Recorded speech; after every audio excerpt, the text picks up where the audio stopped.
George Martinez. Balancing the fun activities your significant other wants to do. Movies, theme parks, concerts, going on a cruise, date night, etc. Balancing that with preparedness things and mindset. I mostly avoid going to do certain things as they almost always guarantee a large crowd in a gun-free zone, cost a large chunk of money that can be useful elsewhere, or both. I know that spending time and doing those kinds of things is important in a relationship, but balancing them has always been a struggle for me. After 7 years together, my girlfriend is much more understanding these days, but I can't help feeling a little guilty and that maybe I should be doing more to facilitate fun and memorable experiences as a couple. Any advice would be appreciated. Hope you can find the core point in this rambling. I think we found it, and I think we're going to talk about it. We'll probably title this something along the lines of Finding Balance or something like that. And I just so happen to have an expert in telling me I'm prepping too hard and I should take a break with me right now. So do you want to jump in on this and then I can spin off of you?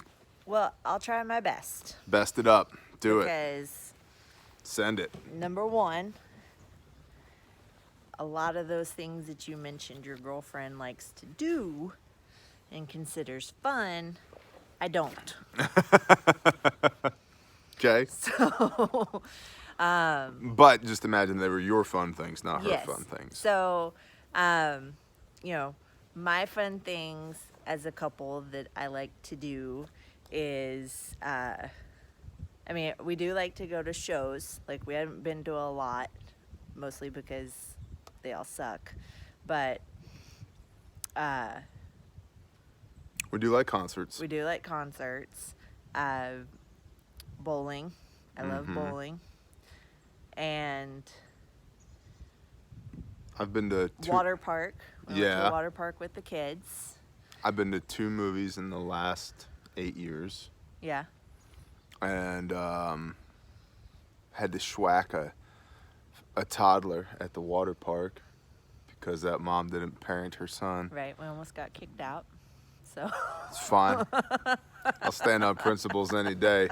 If your kid's a little a-hole and you're watching him be a little a-hole and you don't do anything about it, I will. Yeah. The end. But, it sounds like, for the most part, like, your girlfriend is like a people person. Like, she enjoys being around crowds and doing those types of things. And so while I like doing some of those types of things, I'm always very aware of, I guess it would be crowd density. Like, if big crowds bother you, choose an off day. Like, a day that they're not so super, don't go on the weekend when everybody else is going. Yeah, going on Monday morning. Right. Yeah, so finding some sort of compromise there, but also exploring possible, quieter options as well, like things that are more prepper mindset. Because one of the things that struck me was doing fun and memorable. And fun and memorable doesn't have to be a super big theme park or anything. Yeah, it doesn't have to be something that's outrageously expensive. And, some of our best times have been cheap, if not free. And I think more than anything, we enjoy just having the time together. And, that might have to do with us having kids. And so we don't really get a whole lot of just us time.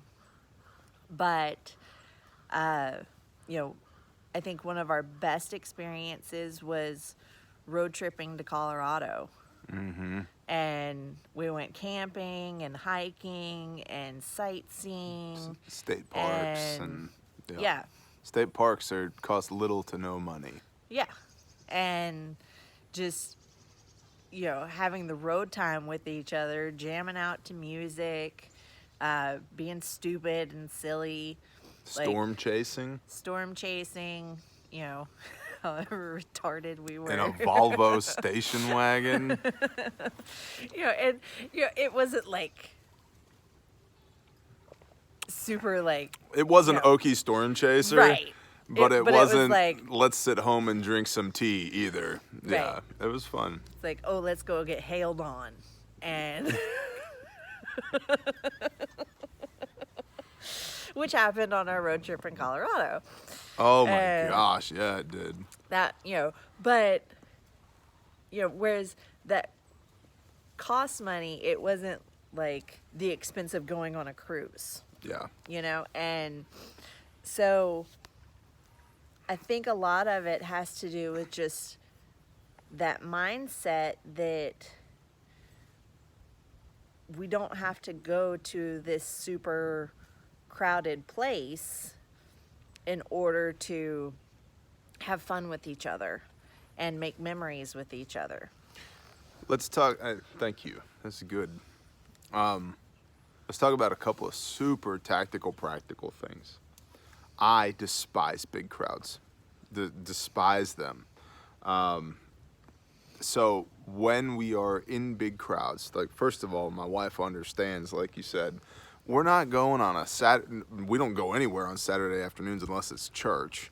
But if we were, we wouldn't go Saturday afternoon to the thing, the concert, the park, the movie theater, the whatever. I don't do that. The mall. I hate big crowds. I hate it because it's sensory overload for me, because I can't get into the green zone. I'm always like upper yellow or red constantly. We stopped at KFC last night to get some chicken for the kids, and the first thing I saw when I walked in was like, oh, that guy gets a double helping of double taps. Like, instantly, my brain just goes there. I'm like, keep an eye on that guy. And this is a KFC, right? How many people can you put into a KFC? And so, big crowds, no. And so, if we do find ourselves in big crowds, you have to be able to communicate, even if it's with your own shorthand. If you have your own brevity codes, I need to let my wife know we gotta go. I gotta go. Before I gotta go. Before I hit my limit, my hard wall of tolerance of I've gotta go now, I need to be able to say, and she's like, got it. Okay? And that doesn't necessarily mean we all go. Dad might go sit in the car. I was going to say, we've had a couple of situations like that where you're like, I'm out. Like, I can't do this. And I'm like, okay. Yep. Like, it sucks. Yep. But I'll round up everybody and like It's go time. Yeah, we'll be all right.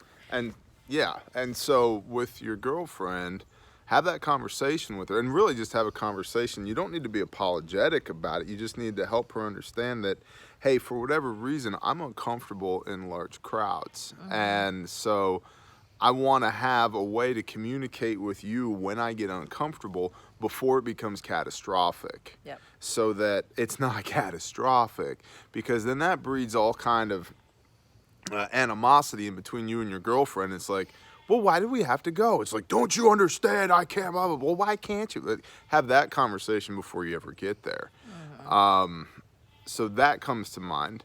One of the things that comes to mind for me is that I'm all about making memories. But like you said, memories don't have to be expensive. Mm-hmm. And like you said, I think our best memories were not expensive. And I am the type of person, I would much rather collect memories than stuff. And in fact, until I met you, the vast majority of my stuff would fit in a duffel bag, and did for over a decade. I still have my big green duffel. Everything, I mean, boots, clothes, gear, everything fit in the duffel bag. That's it.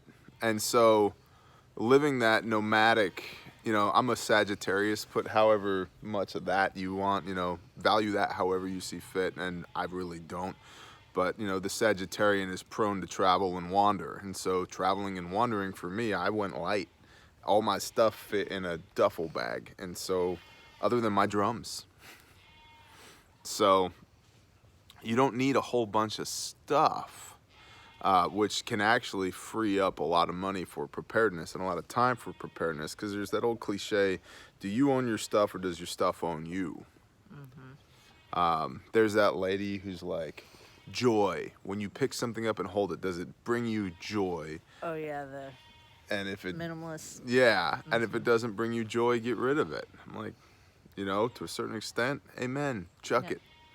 But and the other thing I'd say is if you feel convicted to even ask this question, you probably need to be spending more quality time with your girlfriend.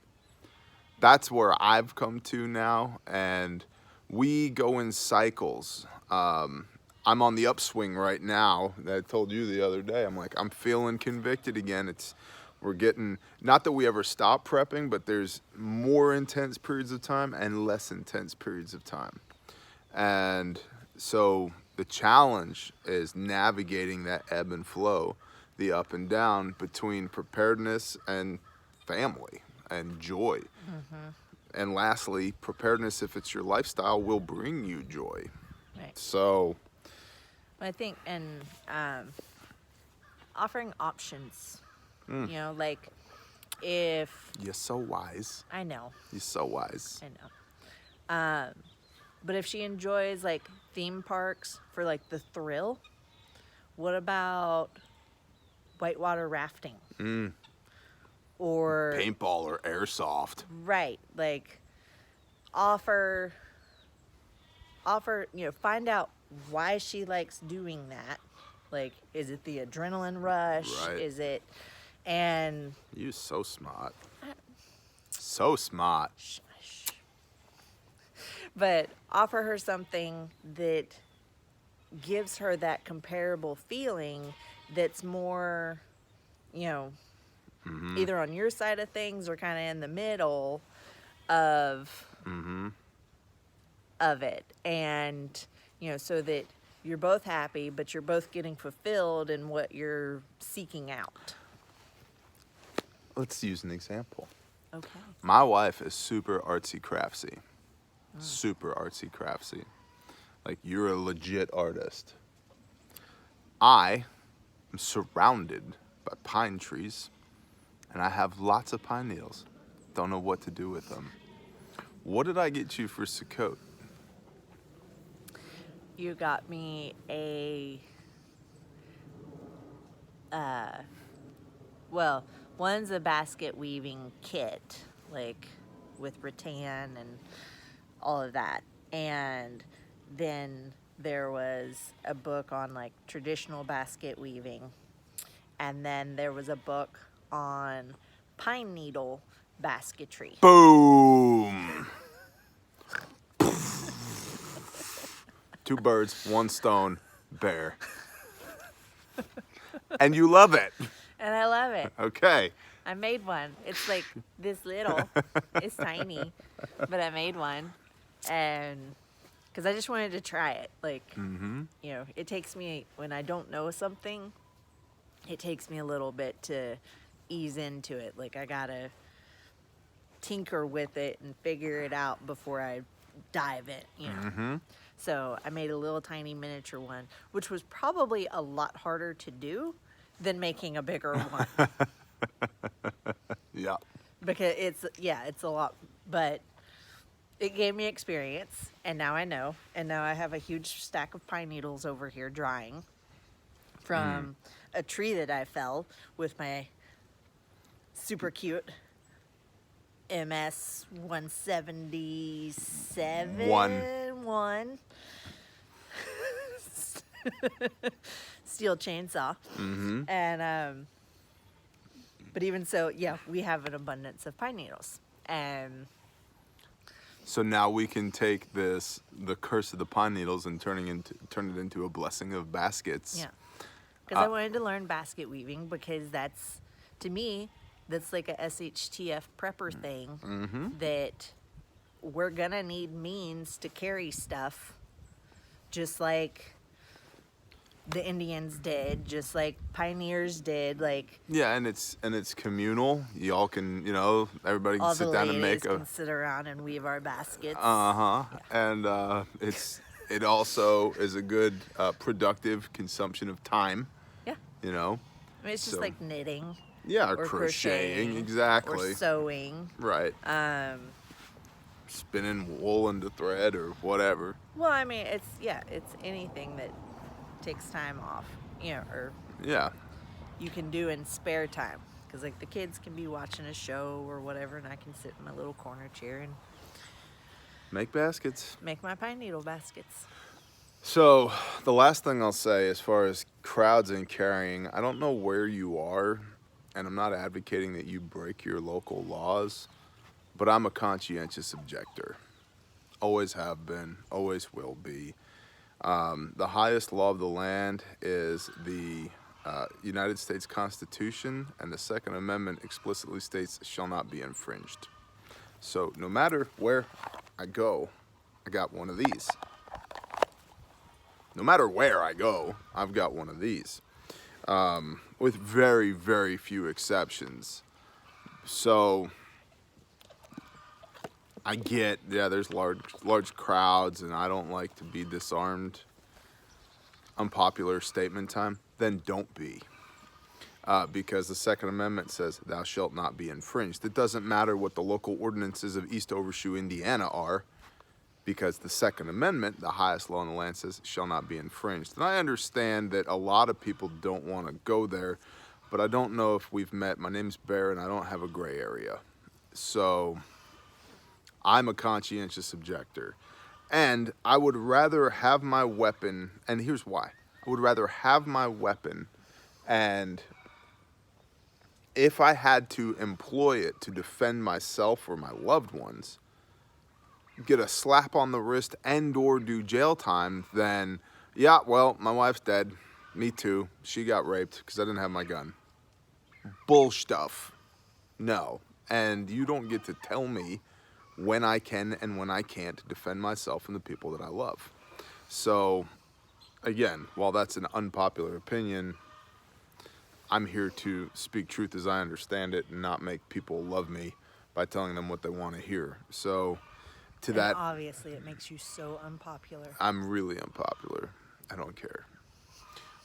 Clandestine Carry Pistol by Nom de Plume John Mosby addresses literally clandestine carrying of a pistol, meaning carrying a pistol all kinds of places that you should not or normally would not carry a pistol, what to carry, how to employ it, and then the back of the book is all drills on how to run that. And so, super tactical, practical, shall not be infringed, bro. But yeah, I like that. Give your girlfriend options. Don't go during peak hours. Right. Respect the ebb and flow of the conviction to be prepared versus the conviction to be sociable with people that you love. It's constant forward progress, but there's gonna be days that you get a mile under your belt, and there's gonna be days where it's hard fought 3 inches. That's okay. Yeah. That's okay.